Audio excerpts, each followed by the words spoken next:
Okay, this video is on how to graph different functions.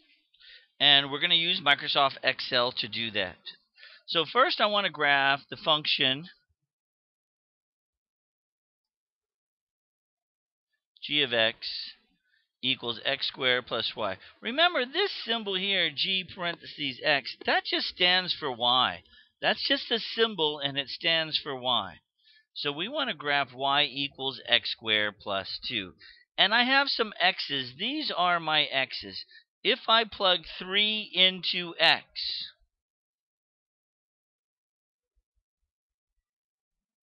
3 squared is 9. 9 plus 2 is 11. I get y equals 11. Okay, next I'm going to plug 2 into x. So let me plug 2 into x, erase this, and plug 2 into x. 2 squared is 4. 4 plus 2 is 6. Okay, and I'm going to keep on going. Plug 1 into x. 1 squared plus 2 is 3. 0 in there, you get 2. Negative 1. Negative 1 squared is positive 1 plus 2 is 3. Put a negative 2 in there. Negative 2 squared is positive 4 plus 2 is 6. And 11. So these are the points I get. 3, 11, 2, 6, 1, 3, 0, 2, negative 1, 3, negative 2, 6, and negative 3, 11. I'm going to go to my Microsoft Excel document now. Here's my Microsoft Excel document. So this is the quadratic equation problem that I'm doing. And it's number 23 on page 78. In order to graph this, first of all, I just typed in x and y. You don't have to type in the x and y to just let them know what blank. But these are all the points I just graphed. So I'm going to start in the upper left-hand corner of the top number. I'm going to hit my left mouse click button, and I'm going to scroll down until I get to the bottom, and I'm going to let go of my left mouse click button, and those stay highlighted.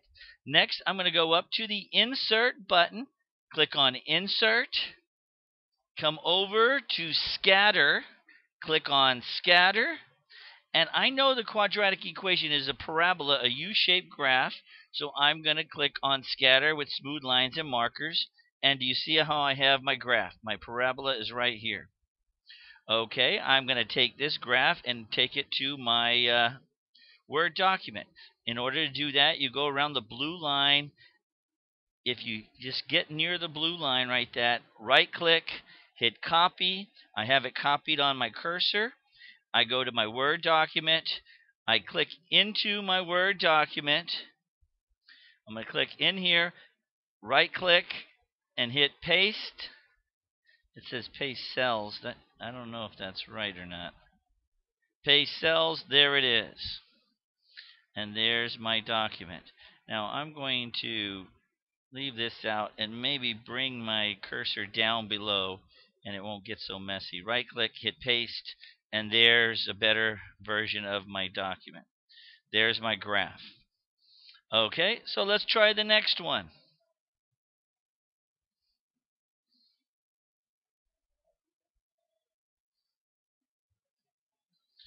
Okay, my next one is an absolute value graph, and it's an absolute value graph. Absolute values are V-shaped graphs. So we're going to do the same thing. These are my x's, even though it doesn't look like my x's. These are my x's. We're just doing a t-table here. These are my x's. I need to fill in the y's. And by the way, h of this function really stands for y. Y equals the absolute value of x plus 1. Y equals the absolute value of x plus 1. And that's supposed to be a straight line. It's an absolute value function. If you're not sure what absolute value function is, please look it up. Okay, I'm going to put a 2 in there first. So first thing I do is put a 2 in there. 2 plus 1 is 3, so we're taking the absolute value of 3. The absolute value of 3 is 3. Next, I put a 1 in there. 1 plus 1 is 2. The absolute value of 2 is 2. Put a 0 in there. 0 plus 1 is 1. The absolute value of 1 is 1. Negative 1, you get a 0. Now let me put a negative 2 in there and just show you this. Negative 2 for x. Negative 2 plus 1 is a negative 1. The absolute value of negative 1 is a positive 1. And then we get, when you plug a negative 3 in there, we get a positive 2, and here we get a positive 3. So these are all our points that we get. I'm going back to my Excel document. And here are the points I just created. I'm not clicking on the X and the Y. Remember, upper left-hand corner for the first point, hold your left mouse click button down and then drag it down to the bottom. Let go, insert, scatter. Now, I know absolute values are straight lines. It's a V shape. So I'm going to use the straight line one. It says scatter with straight lines. If I click on that, I get my V-shaped graph. This is the graph I get, my V-shaped graph. I go along the blue line, I right-click, I hit copy, I go back to my Word document.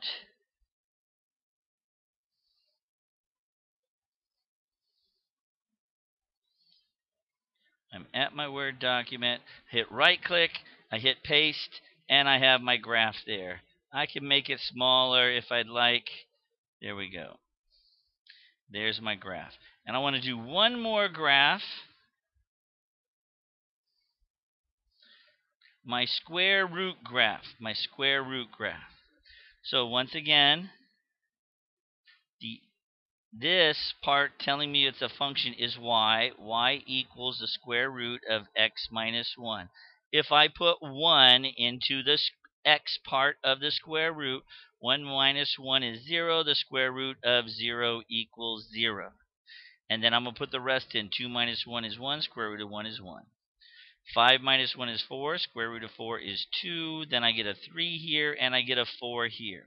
So these are the points I get when I plug them into x. Then y will equal all of these answers, 0, 1, 2, 3, 4.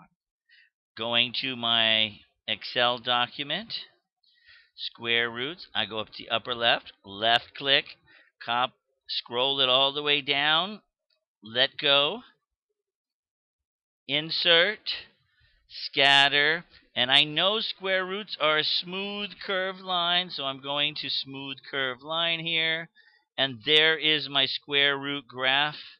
I'm going to go along the blue line, right click it, copy, go to my Word document, and put this into my Word document. And right click, hit paste, and it's in my Word document. I can make it a little smaller if I want to. So I hope this helps you graphing your equations. We graphed a quadratic equation, which is a U-shaped parabola. We graphed absolute value function, which is a V-shape. And we graphed square roots, which is just a curve that moves over. And it keeps on going, curving to the right, going up slower and slower at a time. I hope this video helped.